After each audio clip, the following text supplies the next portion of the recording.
அனைவருக்கும் வணக்கம். TNPSC group ஓட நோட்டிஃபிகேஷன் ஆல்ரெடி வந்து எக்ஸாம் எல்லாம் முடிஞ்சாச்சு. ஸோ அதுக்கு வந்து ஒரு ப்ரெஸ் ரிலீஸ் கொடுத்துருக்காங்க. என்னென்னா வேகன்சியை வந்து ஒரு 400 வேகன்சி வந்து இன்க்ரீஸ் பண்ணி அனௌன்ஸ் பண்ணியிருக்காங்க. கிராம நிர்வாக அலுவலர், இளநிலை உதவியாளர், தட்டச்சர், சுருக்கெழுத்து தட்டச்சர், வனக்காப்பாளர், வனக்காவலர் உள்ளிட்ட பல்வேறு பதவிகளுக்கான 3935 வேகன்சி வந்து பார்த்திங்கன்னா ஏப்ரல் 25 நோட்டிஃபிகேஷனை வந்து அதுக்கான கூடுதலாக வந்து ஒரு 727 வேகன்சி வந்து அனௌன்ஸ் பண்ணுவாங்க. இப்போ வந்து 4662 வேகன்சி வந்து டோட்டலாக வந்து இப்போ கொடுத்துருக்காங்க. ஸோ அதுக்கான ஒரு ப்ரெஸ் லிஸ்ட் தான் கீழே இருக்க வாட்ஸ்அப் குரூப்லேயும் டெலகிராம் குரூப்லேயும் ஜாயின் பண்ணிக்கோங்க. கண்டிப்பாக வந்து குரூப் 4 ரிசல்ட்ஸ் வந்து இப்போ குரூப் 2 நாளைக்கு நடக்க போகுது. அதுக்கப்புறம் ஒரு 10 நாளில் ரிசல்ட்ஸ் வந்து எதிர்பார்க்கலாம். சரிங்களா? உங்கள் ஃப்ரெண்ட்ஸ் எல்லாருக்கும் இது வந்து ஷேர் பண்ணுங்கள்.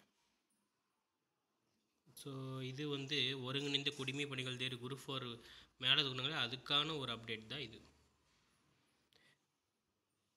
அடண்டம் மாதிரி ரிலீஸ் பண்ணி என்னென்னு ரிலீஸ் பண்ணியிருக்காங்க. சரிங்களா? தேங்க்யூ.